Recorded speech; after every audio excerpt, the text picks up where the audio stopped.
Tere, et täna oleme siis kergejõustikuhallis ja siit me leidsime Grete ja ma küsiksin kohe sinu käest, et kuidas sa oled jõudnud üldse kergejõustiku juurde?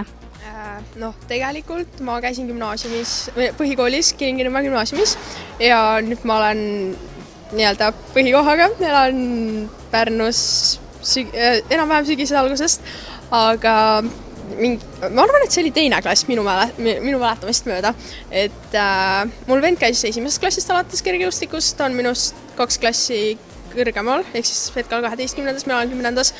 Ja siis tema oli kergejõustikus ja ma mõtlesin, et võiks ka proovida ja täitsa hakkas meeldima ja niimoodi jäingi. Kas sa spetsialiseerud mingile kindlale alale? No ma tegelikult rohkem teen odaviset, tegelen sellega, küll aga see siis odavisata. Nii et sest ma pigem rohkem tegelen kuulitõukega ja tegelikult teen ka mitmevõistlust, aga see talv jääb see vahele tervislikel põhjustel. Aga üldiselt jah, üksikaladest, kui on näiteks Pärnumaa meistrivõistlused või mingid väiksemad võistlused, ma hea meelega teen ka muid alasid, mis mitmevõistluse sees on olemas, mitte ainult odavise ja kuulitõuga, vaid ka näiteks, jooksen tõuket vahel, hüppan kõrgust ja nii edasi. Vahepeal ikka selliseid mõndasid alasid teen üksikuna ka. Aga millal sa alustasid siis selle odaviskaja?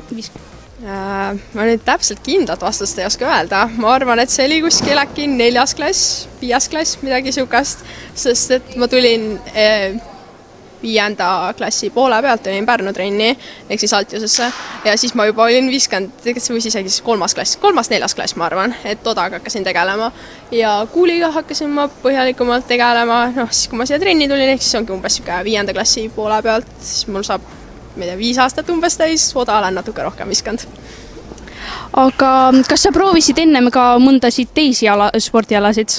No nagu kergejõustikus ikka, pannakse alguses kõiki alasid tegema, ehk siis ongi jooksed, hüppad, viskad, teed kõike, mida teha saab üldse võimalikult. Nii et eks ma olen kõike ikka proovinud, tegelikult vasareidet ei ole proovinud, aga takistusjooksuga mitte. Aga ma olen selles suhtes kõiki alasid proovinud põhimõtteliselt, aga eks on ikka oma lemmikud välja kujunenud. Et mis siis sulle meeldibki kõige rohkem kergejõustiku juures? No, kindlasti võistlustel käia, seltskond on väga hea, trennisisene seltskond ka toetavad hästi palju.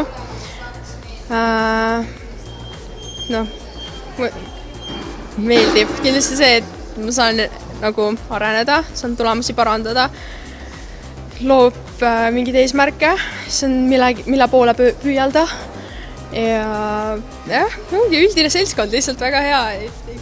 Ja, et kas sul on midagi juhtunud näiteks mõnes trennis või võistlustel, midagi naljakat? Kas siis naljakad, aga TV10 ajal Anu Sääritsa tehtud intervjuud, seal sai nalja natukene. Trenniseks ikka nalja saab ja selles suhtes, aga eks võistlustel oma seltskond kujuneb välja, seal omavahel ikka tahakse nalja ja. Aga aitäh teile praegu!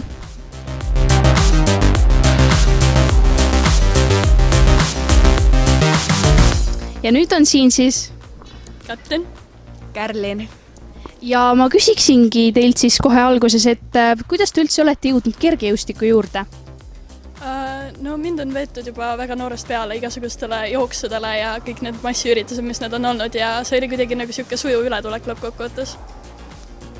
Ja minu leidis minu praegune treener, kes oli minu põhikooli kehalise kasvatuse õpetaja, kehalise kasvatuse tundides nägi, kuidas mulle sport sobib ja.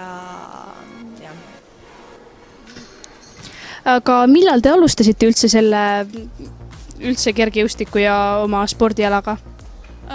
No minu esimene trenn oli 2013 septembris ja sellest ajast peale ma olen täiesti ühtlaselt käinud ja siis kuidagi sujuvalt on siis kõik need muud alad tulnud, et eks need on ikka ajas vahetunud, muutunud veidi, aga üleüldiselt siuke on samaks jäänud.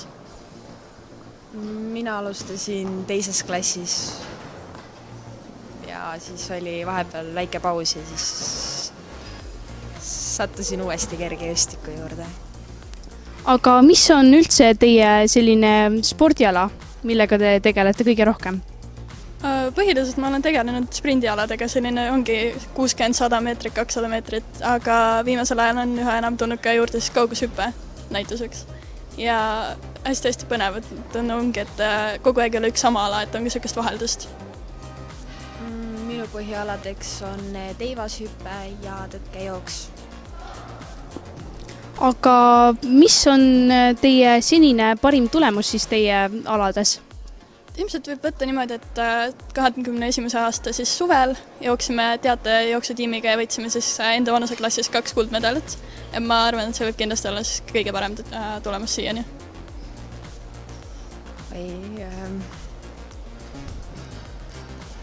Ma ei oska täpselt võistlust välja tuua, aga väga suur üllatus oli, kui ma täitsin ära tõkkejooksu EM-i normi ning teivashüppe oma samuti veidi hiljem. Jah.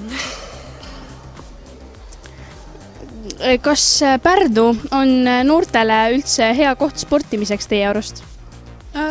Kindlasti omas mõttes, meil on nagu väga palju erinevaid kohti, kus on seda võimalik teha, et meil ongi nagu siin rand on kõrval ja meil on tegelikult ka uus korralik staadion ja samuti on ka mingid metsarajad siin kõrval ja see samune spordihäll, et minu meelest kindlasti. Jah, ma arvan, sama mul ei ole midagi lisada. Aga kas teil on üldse näiteks treenides või võistlustel on midagi naljakat juhtunud? Kindlasti lõputut ja jube palju ja selliste küsimustega ongi, et kõik tuleb korraga meelde, aga midagi sellist kindlat välja ei oskatagi tuua. Mul ka niimoodi kindlat midagi meelde praegu ei tule, aga kindlasti väga palju on juhtunud. Aga aitäh teile praegu!